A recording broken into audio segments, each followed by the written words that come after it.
Okay, here we are at the World's End in Camden. It gives me great pleasure to be in the company of LIV. Yeah. Who 13 years was lead singer of the Swedish heavy metal band Sister Sin, but now going solo with your new project LIV Sin. Yeah, absolutely. And you've got a new album coming out, the first album, Follow Me, yep. the 28th of April, Desperate Records. But the album title, Follow Me, it's quite a broad statement you've made there. Yeah, maybe it is, yes.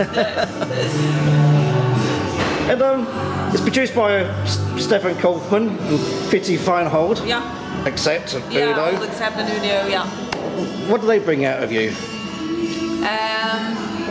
Well, I'd say that they brought out, at least, I mean, Fitty, he was part of the pre-production. Yep. And he helped with everything in the beginning and the pre-production and stuff, but then the recording was Stefan Kaufmann's.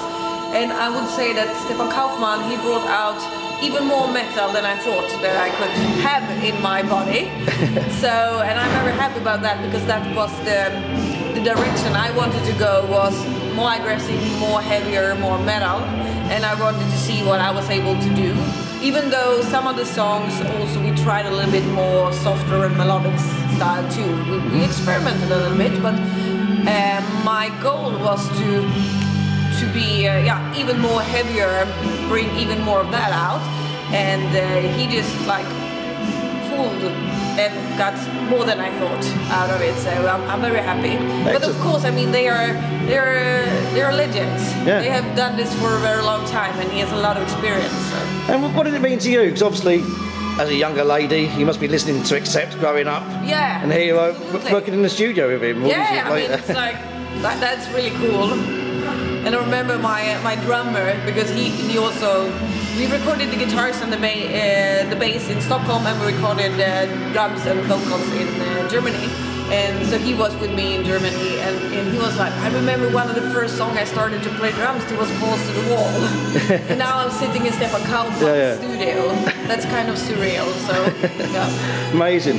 And one of the tracks on the album, it's like the second single from the album, Killing Ourselves to Live, features Shmaya from Destruction. Yeah. And where's your friendship with him go back? I didn't know him before. Oh well. But my manager also worked with Destruction, and we were looking into different kind of cooperations and different kind of guest vocalists that we could have on the album and things like that. You always like, what can we do to make it a little bit more? And we had that song, Killing Ourselves to Live, which on the demo was even more like trashier and faster in the verses, and I had a little bit of problems with singing because I'm not used to that. I'm not used to singing thrash metal like that, or that fast kind of. So I was struggling a little bit, and how am I going to do this? And I can't put melodies so much on this, and so I was thinking it would be good to invite somebody who was more comfortable in that kind of music. To find someone who could actually suit that even better. And so my manager, he suggested I can ask Shmaya. I don't know how you say it. I was just copying you actually on YouTube. I was asking.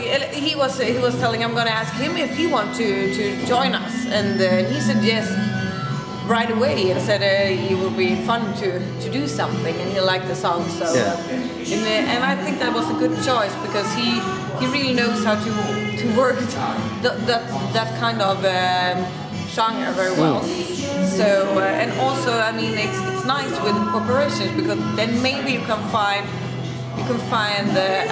fans from another genre that wouldn't listen to you or didn't even know you existed. Yeah. Maybe they find you. So yeah, I think it was very fun to do, and it came out well.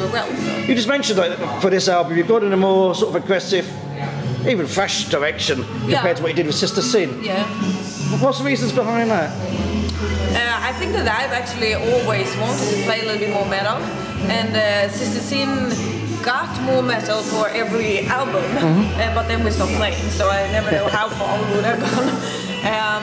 But I always wanted to take it even a little bit more towards the kind of more modern metal, maybe. Like, not very modern, because I'm referring to Arch Enemy or Children of Bodom or Come Out, and I mean they're not that new anymore, but kind of those very, very guitar-driven, very guitar melodic metal, which is also faster but heavier, like just more of it. So when I got this opportunity to actually do something totally by myself, I started to think, what do I want to do, what kind of music I want to do, and I just like, why not do that kind of music that's the one that I actually want to do.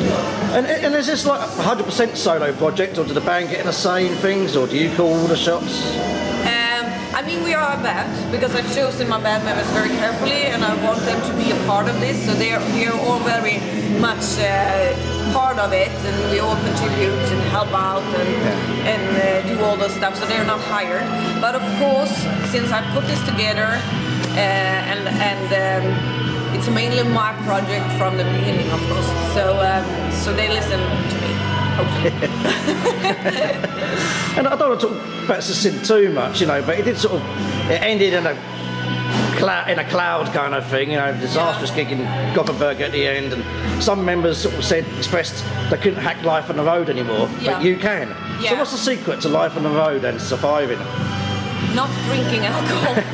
Actually, I would say that's one part of it.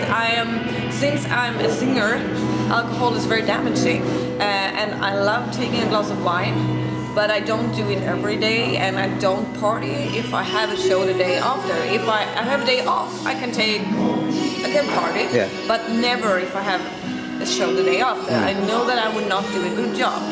And so that's one reason I don't drink so much alcohol. And also I work in the fitness business industry as a personal trainer, so I know also what alcohol do with the body, and I also know that it's important to sleep. One look at me as well, you can see.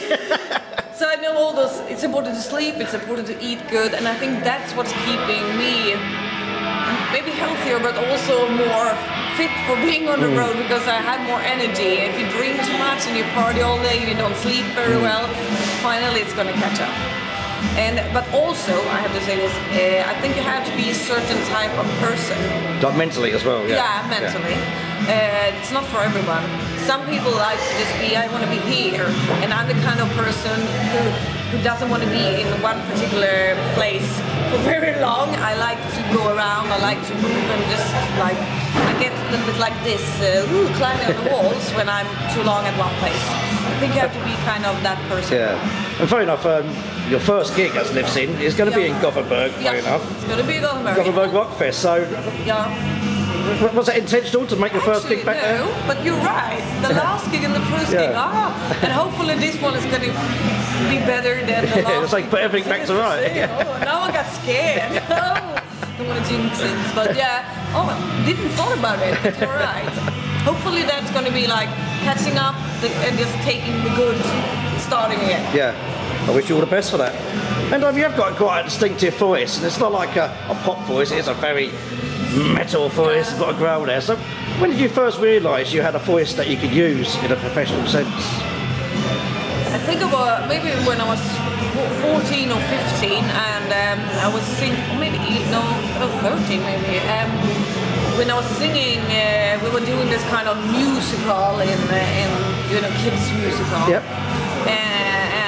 At the beginning I was just playing guitar, I think, or something like that, but I got one song to sing, and I remember that I never ever like sang before, and I was singing that song, and after somebody, maybe my family, I remember, came up to me and said, you can actually do this, or something like that, and so I thought I couldn't, because I've never been able to do all this like with the higher voice, with the head voice that girls normally do. Whenever everybody was doing that, just didn't fit me, and I was like, okay, I can't sing. But instead I was like singing a little bit lower, a little bit darker, and then somebody told me like, you could do this, but like this, that way, and then just continued. Amazing, fantastic. And you're quite prolific on social media, you like being open and honest with your fans, and I think recently you asked them for questions that I want you to babble on about. Yeah, exactly. What was the strangest question that a fan wanted to know about you? Strangest question? Or one that just made you laugh? Actually, mostly was very good questions. Nothing like very strange. Mostly was questions about either like the new band members and how I found them and the process of doing the music and stuff like that, and a little bit about my other job, and also of course about Sister Sin and if I'm